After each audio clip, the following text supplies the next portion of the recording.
श्री गोपाल कृष्ण महाराज की जय। क्या आप जानते हैं सच्चा इंसान किसे कहा जाता है या सच्चा गुरु किसे कहा जाता है? चलिए विस्तारपूर्व से हम आपको इसके बारे में कुछ विश्लेषण करते हैं। सच्चा गुरु और सच्चा इंसान आपके जीवन में होना बहुत आवश्यक है। अब आप विचार करेंगे कि क्यों?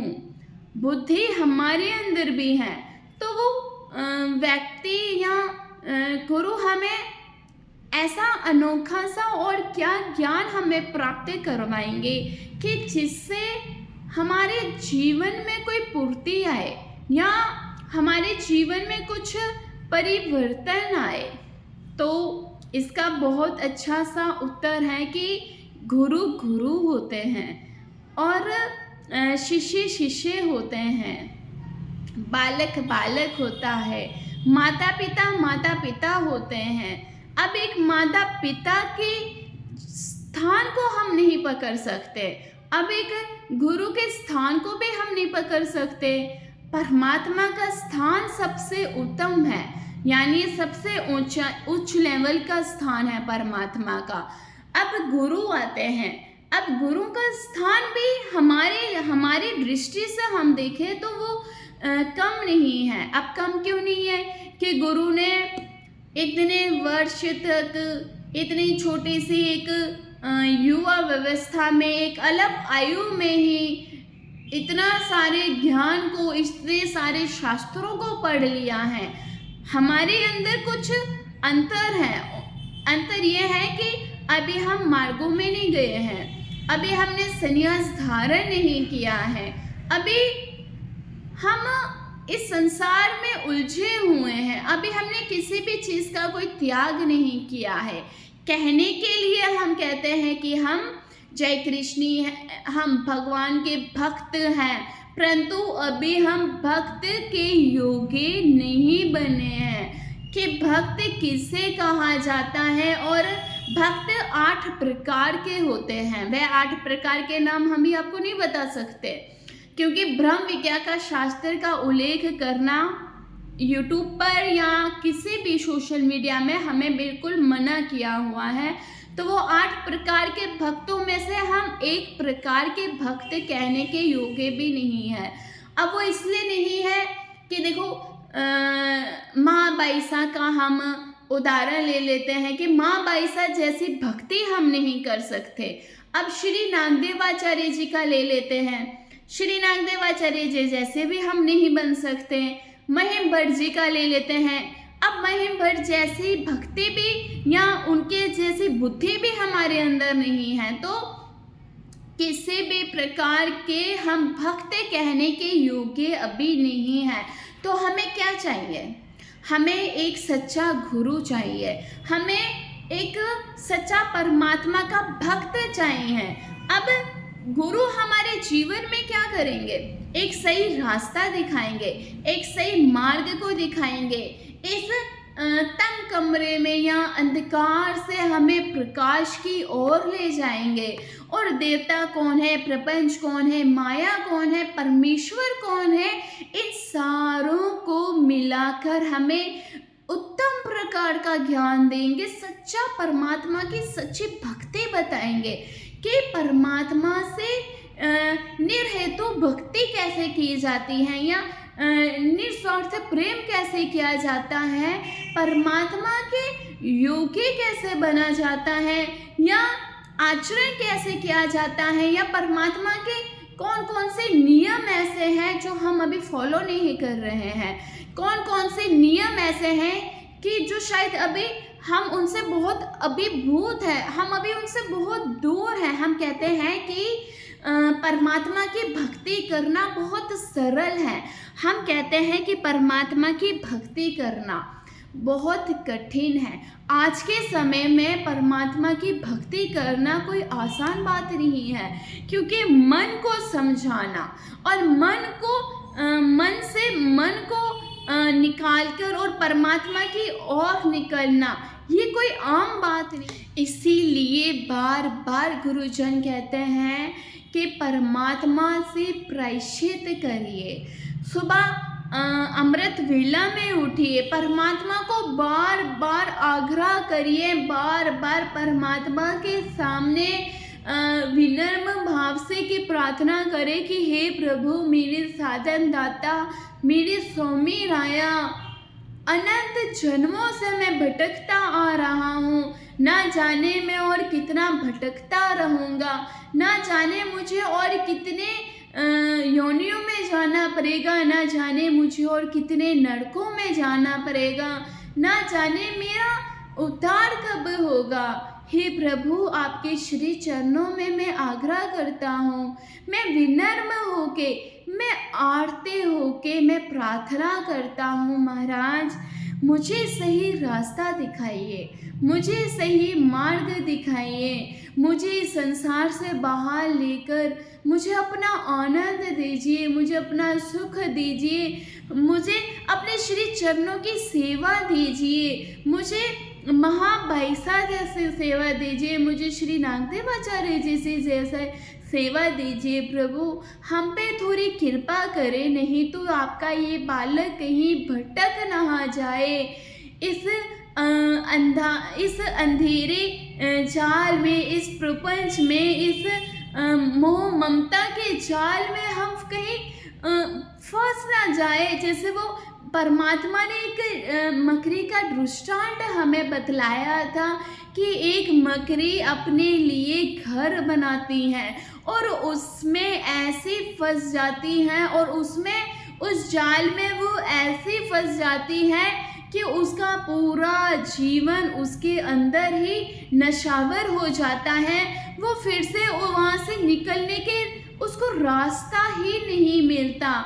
अब घर बनाया, घर इसलिए बनाया, फिर पुत्र हो गए, फिर विवाह हो गया, फिर संतानें हो गई, फिर बुढ़ापा आ गया, अंत में हमारा जीवन पूरा हमारा इतना हीरा मनुष्य जीवन जिसे कहा जाता है, वो इस संसार में पूरा ऐसे पानी की तरह चला गया। पूरा हमारा जीवन हमने संसार के ऊपर नशावर कर दिया। अंत में हमारे हाथ में कुछ नहीं लगा। ये घर, ये प्रॉपर्टी, ये सेविंग, ये माता पिता, ये घर गृहस्थी, ये फैमिली, ये परिवार, ये मित्र, ये फ्रेंडशिप, सब कुछ इधर रह जाएगा। लेकिन हमारी कमाई क्या है? हमारी सच्ची कमाई क्या है?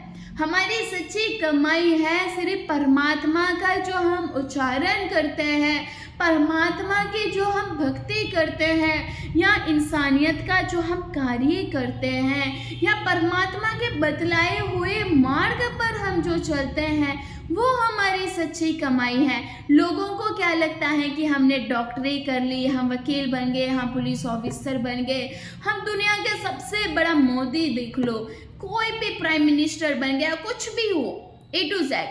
लेकिन सच्ची कमाई वो नहीं है। सच्ची कमाई क्या है जो हमारे साथ आएगी? वो है परमात्मा का स्मरण, वो है परमात्मा की भक्ति, वो है परमात्मा का सत्संग, या एक आंसू परमात्मा के लिए जो बहा लेता है। दुनिया के लिए तो हम बहुत रोते हैं, परंतु दुनिया से हमें फिर भी कुछ प्राप्त नहीं होता। लेकिन परमात्मा के लिए जब हम मीठे मीठे आंसू की धाराएं बहेंगी, हमारे नेत्रों से जब परमात्मा के लिए आंसू की धाराएं बहेंगी, अरे कौन कहता है कि परमात्मा आएंगे नहीं? आपको बुलाना नहीं आता।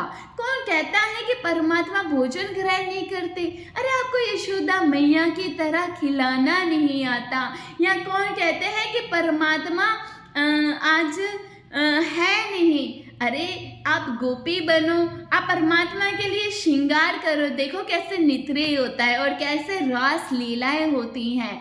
चाहे स्थान कोई भी हो, ज़रूरी नहीं है कि वृंदावन जाओ वहाँ पे रास लीला होगी। रास लीला आपके घर में भी हो सकती है। परमात्मा के साथ मेल मिलाप आपका आपके कक्ष में, आपके प्राइवेट रूम में भी आप परमात्मा को बुला सकते हो। कैसे? सिर्फ याद।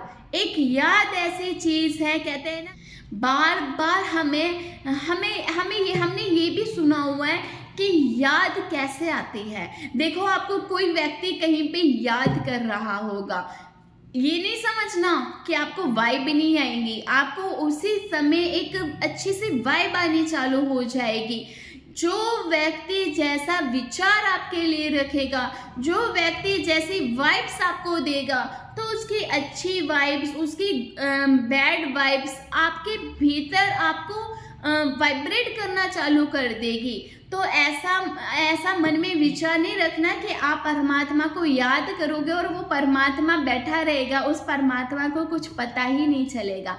जिस टाइम आपने परमात्मा को, अपनी नेत्रों को बंद करके उनकी याद में आंसू की धाराएं बहे, मन में परमात्मा को बुलाया, मुख से परमात्मा का उच्चारण किया, पूरे परमात्मा उसी समय आपके सम्मुख होके, आपके विमुख होके, आपकी दृष्टि से दृष्टि मिलाकर आपको वो आनंद देंगे, वो सुख देंगे, वो शांति देंगे जो गोपियाँ लेती थी, जो मीराबाई लेती थी। अब क्यों लेती थी? क्योंकि प्रेम करती थी। प्रेम करना बहुत ज़रूरी है। जब प्रेम ही नहीं होगा तो वो मिलन कैसे होगा? जब प्रेम ही नहीं होगा तो हमारी वाइब परमात्मा तक कैसे जाएगी और परमात्मा की वाइब्रेशन हमें कैसे प्राप्त होगी? तो ये जो वाइब्रेशन मिलती है, ये कैसे मिलती है? सिर्फ थिंकिंग।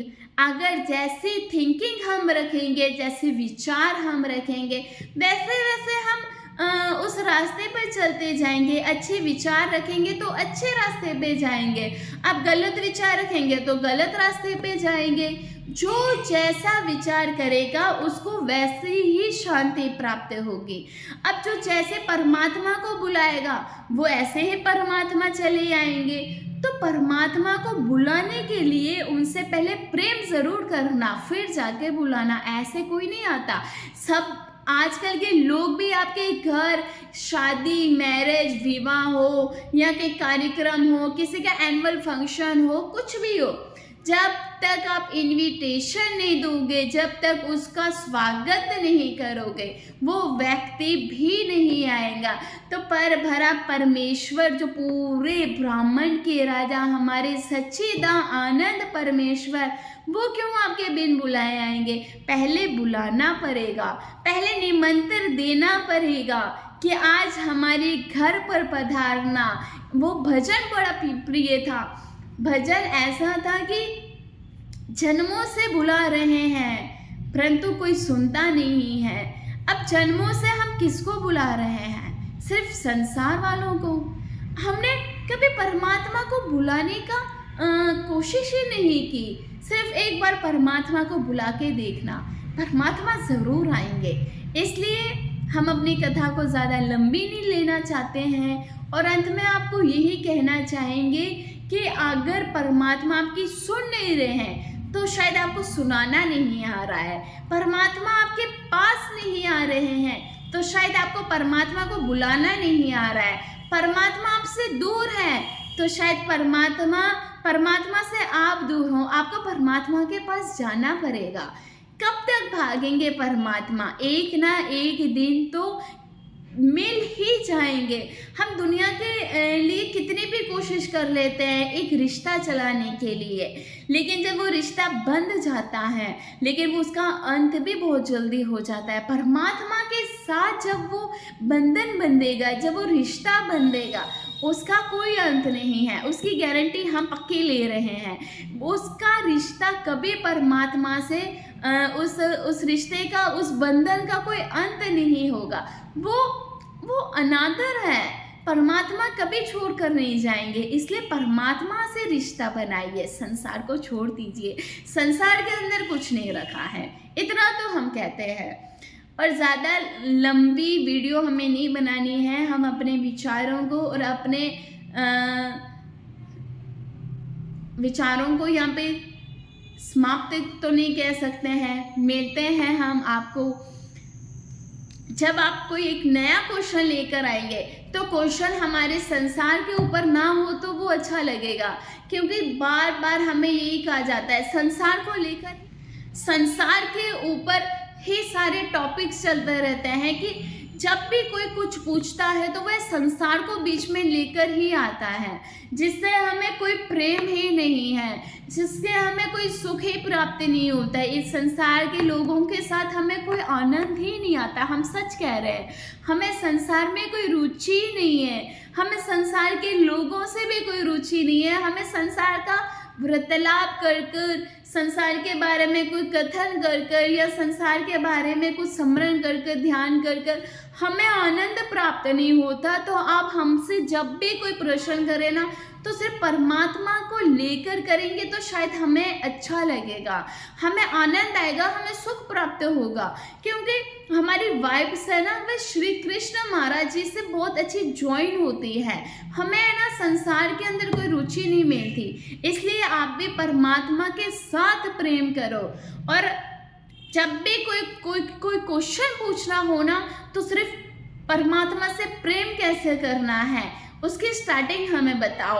अगला प्रश्न आपका ये होना चाहिए, ये नहीं कहना कि मेरा मन नहीं लग रहा है, मुझे शांति नहीं मिल रही है, मुझे सुख नहीं मिल रहा है, इसके लिए हमें कोई उपाय बताओ, हमसे वो रूठ चुका है, हमसे ये रूठ चुका है। उन सबको छोड़ के सिर्फ इतना कह देना कि दीदी परमात्मा से प्रेम करना है वो कैसे करें हम, सिर्फ एक छोटा सा प्रश्न होना चाहिए, ठीक है।